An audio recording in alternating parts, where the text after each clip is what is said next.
Assalamualaikum warahmatullahi wabarakatuh. Waalaikumsalam warahmatullahi wabarakatuh. Bertemu lagi di SP Sekedar Permainan. Permainan. Put, put, put, put. DJ TD Bros.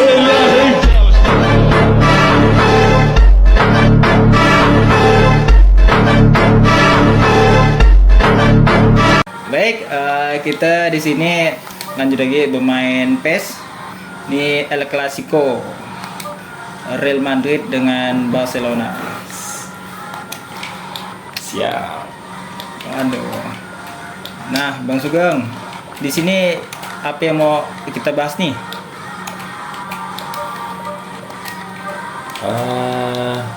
Seharusnya pertanyaan itu dari Host sendiri ya. host dulu. Oke. Santai dulu kita kan. Nah, oke, kita Boleh bahas Piala Dunia bahas siapa yang paling god nih, Messi atau Neymar. Is. Santai dulu. Yoi. Kita lagi atur strategi ya. Nah, kayak gini ya, udah pasti menang ya. Is, sombong sekali Anda ya. Baik. Oke. Inter Segan. Sip sih. Saya sih percaya dengan Neymar, Suarez dan Messi ya. Mungkin sambil kita ngomong itu ya, sambil ngomong santai ya. Mungkin yang lagi viral KD ya. Boleh. Apa tuh? Mungkin yang lagi viral itu kan. Saya kemarin beberapa yang lalu nonton di TV One ya tentang Al Zaitun. Nah, yang lagi viral nih. Asik. Nah, untuk menurut antum sendiri lah, gimana sih tentang Al Zaitun itu sendiri gitu kan? Al Zaitun ya. Kalau misalkan kita ngeliat fenomena sekarang, pendapat para ulama ya kan, para ulama dan beberapa ormas serta masyarakat, ya pasti kita sadar bahwa banyak hal-hal yang janggal yang dilakukan sama pondok pesantren Al Zaitun seperti itu kan. Walaupun sebenarnya pada dasarnya ketika dahulu sebelum berubah ya, Al Zaitun sebagaimana pondok pesantren pada umumnya gitu kan ya, Ahlussunnah wal Jamaah masih berpegang teguh pada Al-Quran dan Sunnah. Ketika udah berganti kepemimpinan juga mungkin ya gelombang-gelombang pemikiran baru masuk ke dalam tubuh Al Zaitun seperti itu, dan bisa kita lihat dengan kondisi yang sekarang yang ada seperti itu terkait dengan fenomena di Al Zaitun ya. Banyak sekali keunikan, bukan keunikan sih, lebih Sesuatu yang aneh lah mungkin ya. ya kalau misalkan di pendapatnya para ulama ya penistaan lah ya, penistaan Ya. agama seperti itu kan, menggunakan beragama menggunakan akal pikirannya gitu, seperti itu. Nah, mungkin kita akan bahas ya tentang Al Zaitun, tentang keanehan-keanehan apa-apa yang terjadi ya. Mungkin perspektif ya gitu kan. Mungkin ya seperti misalnya apa ya, sholat gitu kan. Oke. Nah, tentang yang apa ya, sholat nih, apakah emang ada yang dalilnya gitu kan tentang apa yang sholat tuh berjarak gitu kan, meter nih, apakah ada sampai 10 meter gitu kan sholat ini. Kan, Bahkan Rasulullah SAW kan menganjurkan ya untuk kepada kita lah ketika sholat itu kan meluruskan saf kan, meluruskan saf, rapatkan saf supaya tidak ada setan di antara para jamaah yang sedang sholat seperti itu. Itu kan menggambarkan bahwa sebenarnya umat Islam itu memang adalah satu kesatuan yang kokoh gitu. Itu hikmah yang mesti kita cari gitu. Kita tidak memandang siapapun kita, tidak memandang jabatan apapun kita, kekayaan kita segala macam, dan itu terwujud dari sholat, dan itu sangat luar biasa lah. Contoh misalkan hal paling sederhana yang tidak memandang apapun. Presiden, walaupun dia sekelas presiden, kalau misalkan dia datangnya telat, tetap sholatnya di belakang. Ya, betul. Kalau dia masuk tetap mau dia kaya apapun ya, ketika dia masuk ke dalam masjid dia tetap harus lepas sendal, lepas sepatu gitu kan. Nggak mungkin dia pakai sepatu sendirian, yang sedangkan yang lain pada nyeker ayam kayak gitu. Oh, di zaman Rasul pakai sepatu kok sholatnya, pakai sendal kok sholatnya? Ya, memang pakai sendal pakai sepatu karena lantainya masih tanah, Iya. gitu, bukan ubin, gitu. Itu sederhananya seperti itu. Jadi kesatuan dan persatuan itu umat Islam di manapun dia berada menggenggam erat bahwa kita tuh semuanya sama di hadapan Allah Subhanahu wa taala. Tidak pernah memandang lah segala sesuatu, kan Allah kan tidak memandang kita dari harta kita, tidak memandang dari jabatan kita. Yang Allah pandang adalah hati kita dan amal perbuatan kita. Masya Allah. Seperti itu. Itu awal ya. Masih awal ya. Masya Allah. Seperti itu. Mungkin boleh kita main lah ya. Oke Bang Sugeng, kita mulai lagi ya. Tentang main PES nih. Kan serang nih. Aduh.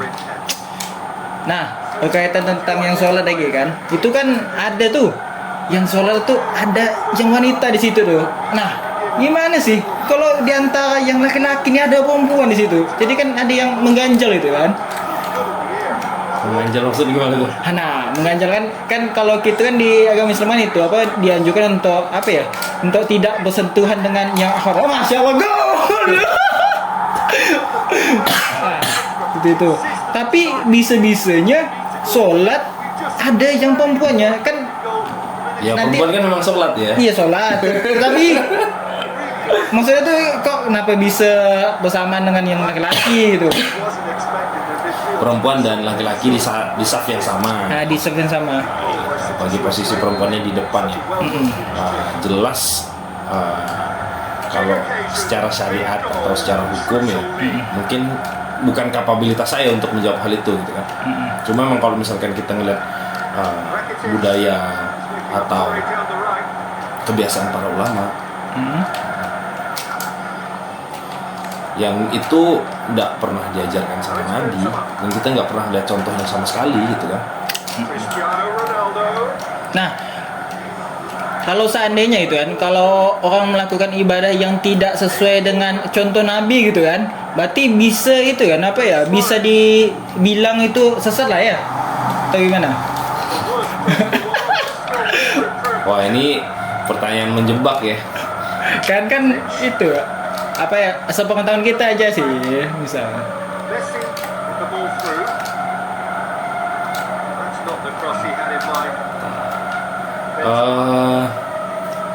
Sakit sih kalau mau ngomongnya. Cuma gimana ya? Nggak diomongkan, memang kenyataan ya kan. Mau diomongkan nggak enak juga gitu kan. Oke. Seandainya atau enggak begini aja. Biarkan Ustadz Abdul Somad yang berbicara. Tengah ini ada di video ya nanti ya di sini. Jadi lebih aman ya. Lebih aman ya. Dipersilakan Ustadz Disampaikan tadi. sampai. Jangan memasukkan anak karena bangunannya megah, rupanya aliran sesat. Bisa pula tuan syekhnya di depan santri, di dalam masjid, anak-anak diajarkan lagu. Lagunya Afeno salam alaihim, Afeno salam alaihim. Itu salam Yahudi, bodoh. Udah dapat videonya? Saya udah dapat. Ini orang mesti ditangkap ini. Antek Yahudi. Kita ini ahlus sunnah wal jamaah. Modric.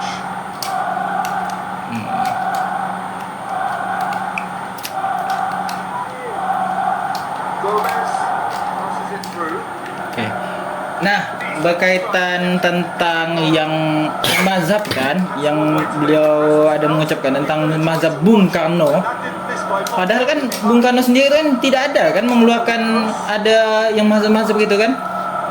Walau alam itu kan perihal sejarah ya. Saya tidak pernah baca atau memang kekurangan pemahaman saya terkait dengan sejarah di Indonesia atau berkaitan hal-hal yang sifatnya Nah.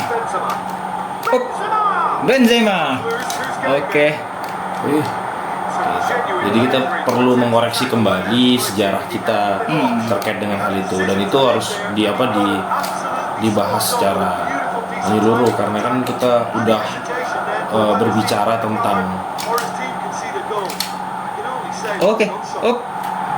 berbicara tentang satu tokoh, dan tokoh itu tokoh besar di Indonesia. Iya. Kita nggak bisa mengatakan A, B, C dan D terkait dengan tokoh itu tanpa ada bukti yang nyata. Toh ketika dia ngomong ini mazhabnya Bung Karno, tidak ada hal secara empiris yang dia sampaikan, tidak ada data-datanya segala macam. Ya dari situ kita bisa melihat, ya bisa jadi itu suatu kebohongan gitu kan. Iya, bisa jadi dia Gol bisa ya? gol ya. Gak fokus ya. Jadi ketika ada orang bicara tentang sejarah, harusnya dia menyampaikan misalkan tahun berapa, kejadiannya seperti apa, kronologisnya itu seperti apa. Kalau misalkan pun itu mazhabnya Soekarno, nah kita coba netral dulu Iya, ya, iya, coba netral, kita nggak secara netral. menjudge Enggak. segala macam, nggak. Kita harus benar-benar lihat riwayat yang diambil sama Soekarno segala macam karena menurut saya Soekarno kan bukan ulama ya, tapi seorang nasionalis gitu, Seorang nasionalis. pejuang segala macam. Kurang lebih seperti itu.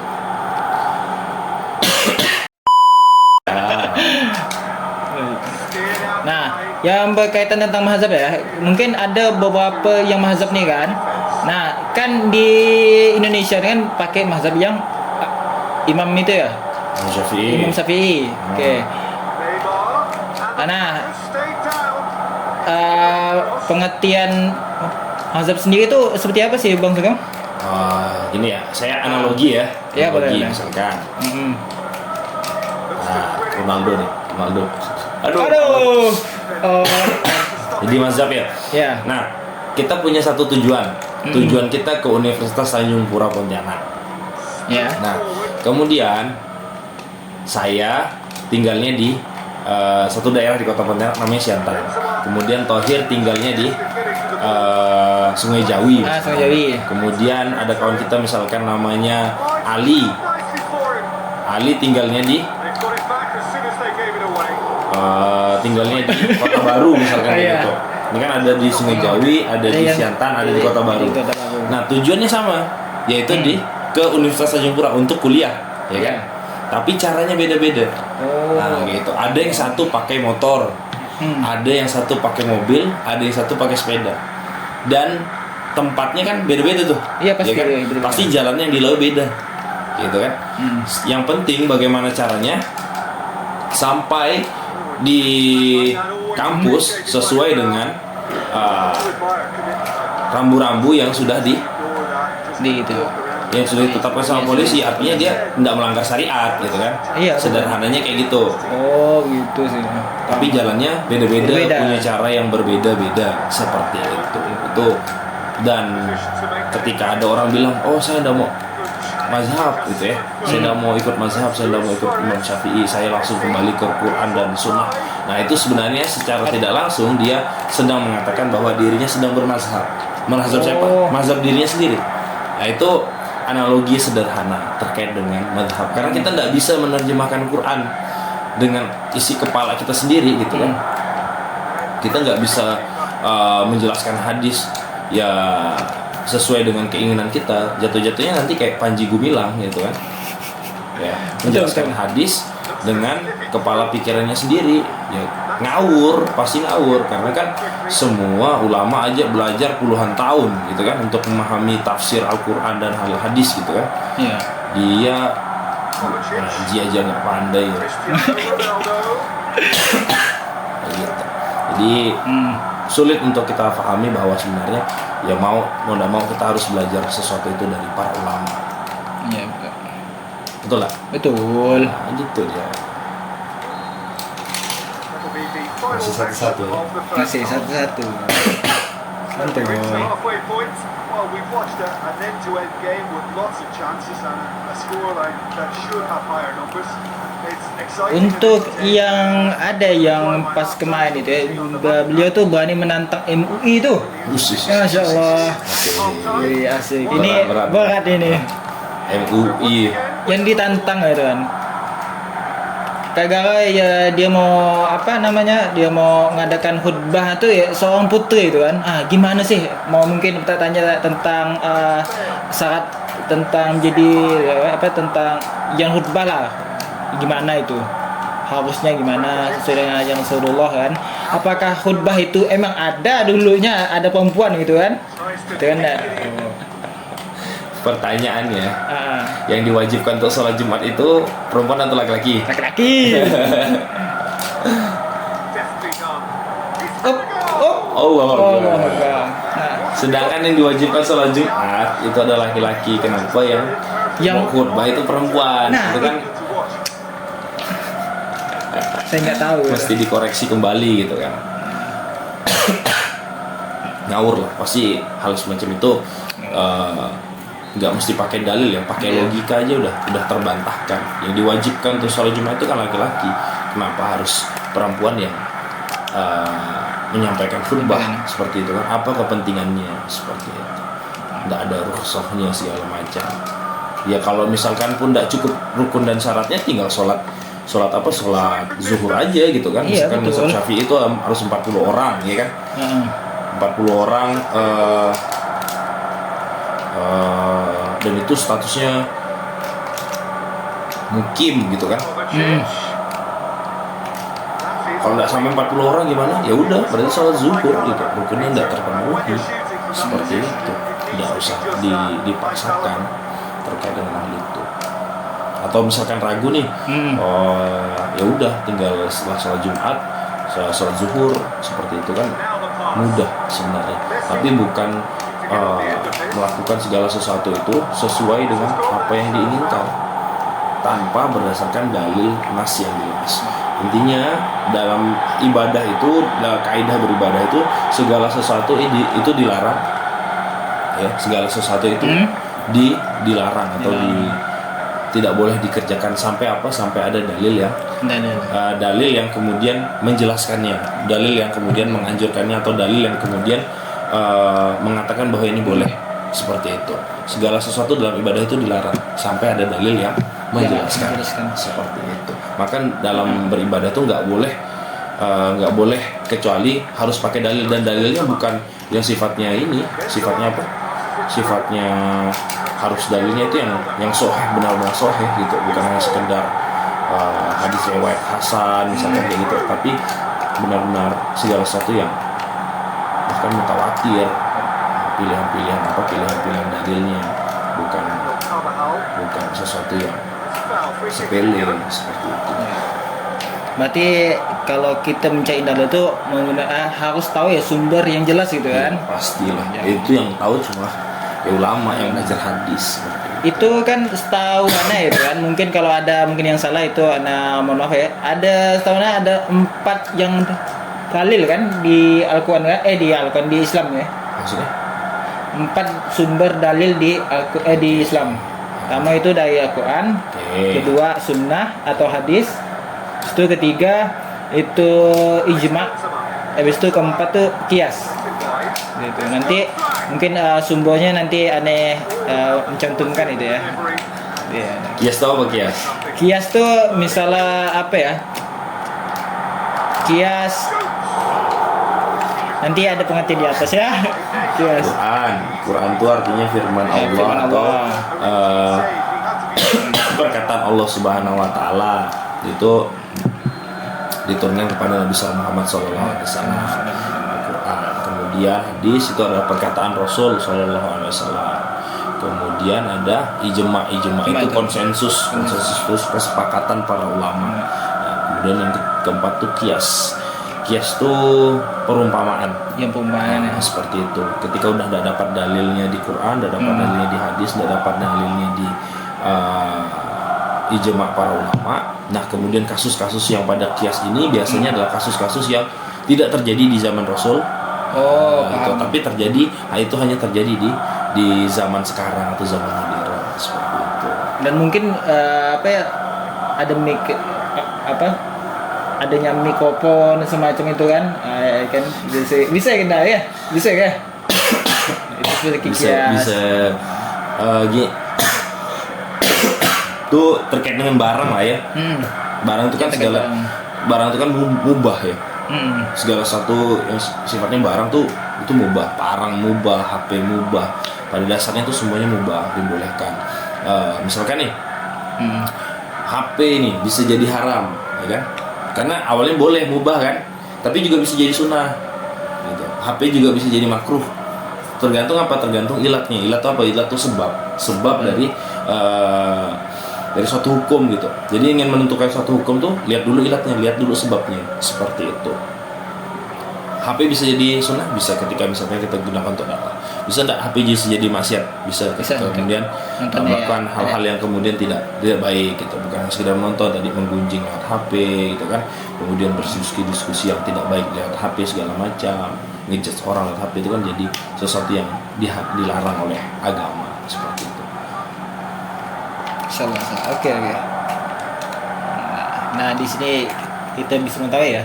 Jadi jangan sampai kita beneran mentah-mentah nih, apalagi kita nih sebagai orang awam lah.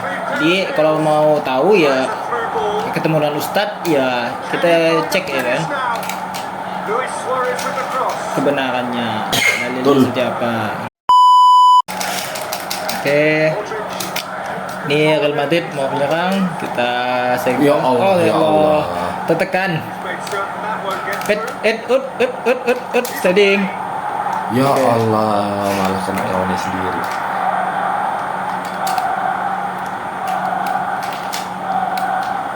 Menurut antum ya sendiri, ada ndak mazhab nih selain 4 itu? 4 imam. Bukan mazhab yang masyhur ya? Mazhab yang masuk. Gol ya? Masya Allah.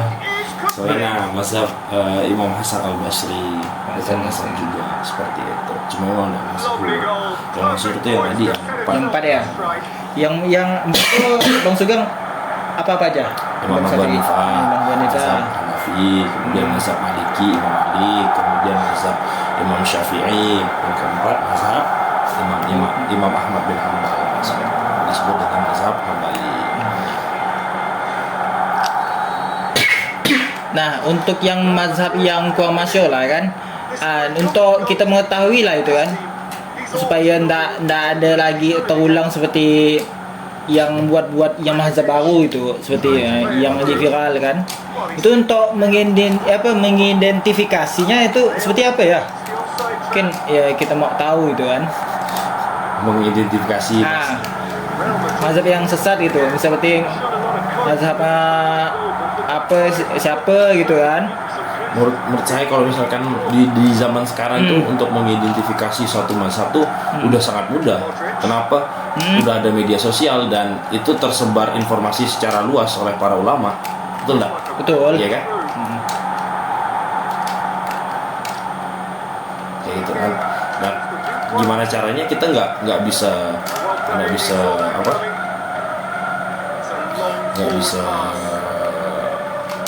mendeklar secara pribadi, secara privasi bahwa ini mazhabnya sesat. Belum tentu, siapa tahu karena itu sesuatu yang tidak pernah kita pelajari sebenarnya itu ada gitu. Gitu. Khawatir kita malah jadi orang yang menyesatkan orang lain gitu. Nah, gimana caranya ya? Mau tidak mau kita mesti belajar sama para ulama, para ustadz, menambah ilmu, belajar terkait dengan fikih, perbandingan mazhab dan sebagainya. Itu akan memudahkan kita dalam mengidentifikasi satu mazhab, mengidentifikasi satu ajaran. Kita kan udah belajar ya sedikit banyaknya basic terkait dengan agama ya kan. Ya kita juga udah tahu gitu hal-hal yang sifatnya misalkan yang dilakukan sama pondok pesantren Al Zaitun nih. Kita diajarkan sama para ulama, sholat itu ya sebagaimana ketika kata Nabi tuh, sholatlah engkau seperti melihat aku sholat, kata Nabi kan. Ya. Dan itu yang diajarkan sama para ulama. Nggak pernah Nabi SAW tuh ada perempuan di dalam soft Saf yang depan. Soft laki-laki seperti itu. Di dalam soft laki-laki tuh ada perempuan. Itu kan suatu kejanggalan tuh. Itu bisa kita identifikasi secara umum. Tapi kalau misalkan hal-hal yang sifatnya khusus untuk pendalaman ya memang mesti harus ada penjelasan para ulama. Bahkan mungkin sekalipun itu penting, benar-benar penting, harusnya ada ulama yang berfatwa bahwa misalkan pondok pesantren Al Zaitun kan ada tuh fatwanya ulama tuh, fatwa MUI, ada MUI mengeluarkan fatwa terkait dengan Al Zaitun. Itu bisa dicek sendiri di layar monitor ya. Bisa dicek di sini ya lah ya. Cristiano Oke. Ronaldo. Nanti saya belajar.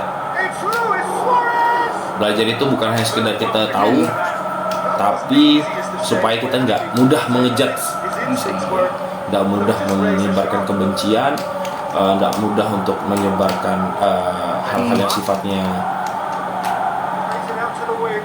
tidak baik dan sebagainya, yang kita tahu lah tidak baik itu seperti apa. Dan akhirnya 2-1. There goes the final whistle. El Clasico dimenangkan oleh Real Madrid. Fluctuation in fortunes. Nah, mungkin ada quotes atau kesimpulan nih dari kejadian yang viral ini kan. Oke, pertama nih yang harus diperhatikan, ya, saya sih mendukung pihak pemerintah dan MUI, Not enough ambition in karena ada sebenarnya beberapa hal yang dilakukan sama umat Islam nih, tanggapannya terkait dengan Al Zaitun. Ada yang pengen bubarkan saja, bahkan ada beberapa ulama yang kemudian mengatakan siap menampung para santri Al Zaitun yang kemudian kalau misalkan harus dibekukan atau dibubarkan pondok pesantrennya, nanti santri-santri itu ditampung sama pondok pesantren lain seperti itu.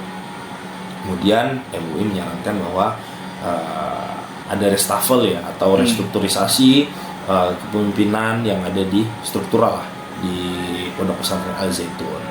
Seperti itu, dan itu yang harusnya dilakukan menurut saya ya, ini pendapat saya, karena ketika kita melakukan restrukturisasi kita tidak membunuh pekerjaan orang-orang yang kemudian tidak berdosa. Iya. Nah seperti itu, karena kan banyak sekali orang-orang yang sebenarnya tidak punya kepentingan terkait dengan Al Zaitun, tidak punya power yang kuat untuk merubah Al Zaitun, sehingga dia layak untuk dipertahankan. Misalkan contoh nih kayak tukang kebun ya kan, hal-hal yang sederhana lah. Kemudian mungkin bagian operasional yang lain dan pekerja lain, mungkin bahkan guru-guru atau ustadz-ustadz yang lain yang sebenarnya masih potensi untuk kemudian berada di Al Zaitun, diberdayakan. Nah, Artinya kan mesti dibina lagi nih orang-orang yang berada di Al Zaitun supaya tidak terkontaminasi sama paham-paham yang sudah ada, atau yang kemudian kita lihat banyak sekali melakukan penistaan agama, terutama yang dilakukan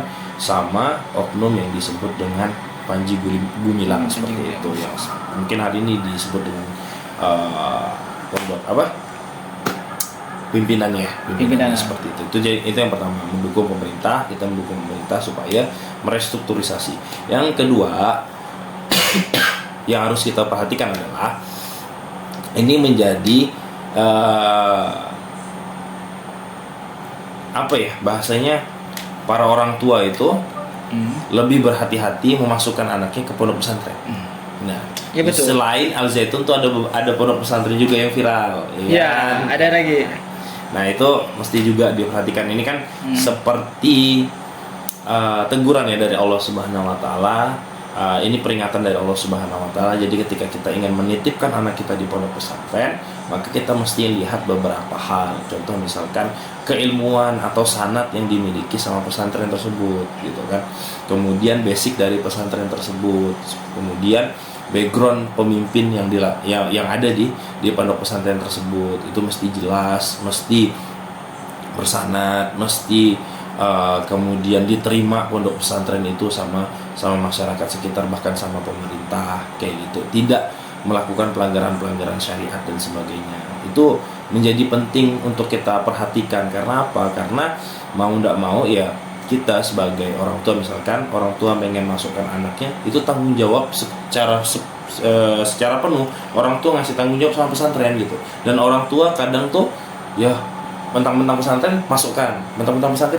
Padahal sebenarnya ya orang tua harus peka dan paham ini pesantrennya seperti apa dan sebagainya, mesti di cross check benar-benar supaya anaknya nggak salah masuk pesantren seperti itu. Itu dua pelajaran yang bisa kita ambil. Nah, Yang ketiga itu adalah kita sebagai masyarakat Indonesia nggak perlu menjudge, nggak perlu memfitnah, nggak usah. Maksudnya dalam tanda kutip nggak boleh menyebarkan hoax segala macam, ya kan?